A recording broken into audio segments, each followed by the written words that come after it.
Welcome to Spartan Athlete here on the Spartan Up podcast. We talk to some of the best athletes in the business. They're going to give you tips and tricks and techniques on ways for you to conquer the course. Welcome back to Spartan Athlete. I'm Mappy Davis. This is Faye Morgan, aka Faye OCR. When did you start obstacle racing? So right around 2011, 12, I live in Temecula, California. And so you were at one of the first ones? One of the first ones. In the early days of OCR when, not a ton of people were turning out quite yet. When I could still podium for my age group. Kinda. Yeah, that just puts it into perspective for you. Yeah, so. Talk to me about what's changed. What do you have to do now that you didn't have to do back then in terms of training? You really have to cover all your bases. So you can't rely on speed alone. You can't rely on strength alone. It's got to be the whole package. So for my background, I was a gymnast, so I had that upper body strength that a lot of women aren't born with. That was great. That's fine for a lot of jumping over the walls and the rigs.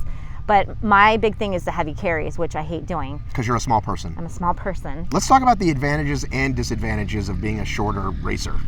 Okay, so you come upon the walls, the 8-foot walls. Those are tough for us. Kind of a no big deal for those 5'9" girls just jumping on over. So you got to either use a big jump reach or you use your feet. There's just different ways to attack it. I mean, there must be a dozen different ways to attack each obstacle, and you got to figure that out. And tell me, what's your approach to an 8-foot wall?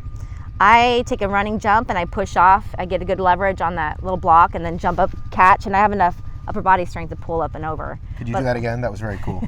It's very technical. Up, over. Almost like you're coming out of a pool, but you don't have the weight of the water to push you up. Talk to me about your military background. So I joined the Marine Corps out of college, and it was awesome. I didn't know what I wanted to do. I had this degree, I had a great college experience, and all of a sudden I'm like, oh, I got to go to the real world and do something real.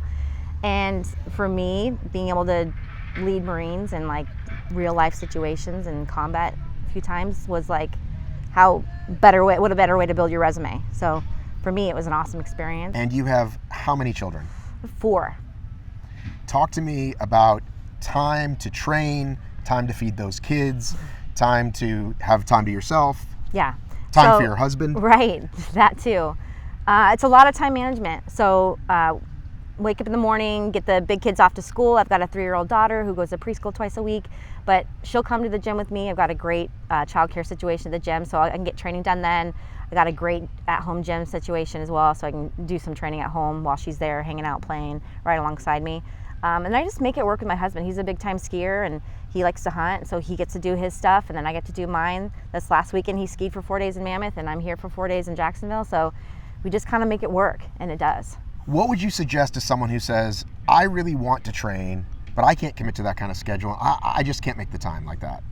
So when it feels overwhelming, I like to do what's called chunking, and it's just kind of breaking it down to smaller chunks. So you don't need to go out for a 2-hour beast workout as if you're training for that beast race. Go out for 15. Go out for a 1 to 2 mile run, or maybe a half-mile run. Come back, lift something heavy for 5 to 10 minutes. That's day 1.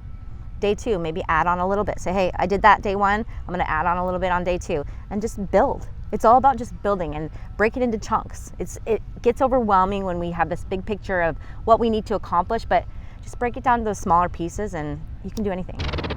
Thank you so much for listening to Spartan Athlete, part of our weekly series here on the Spartan Up podcast. We have new content for you almost every single day to keep you on track. You can go to Spartan.com to find a race near you. You can subscribe and follow us on iTunes, Spotify. You can watch us here on YouTube. And you can also hit us up on Instagram at Spartan Up Podcast. We'd love to hear from you.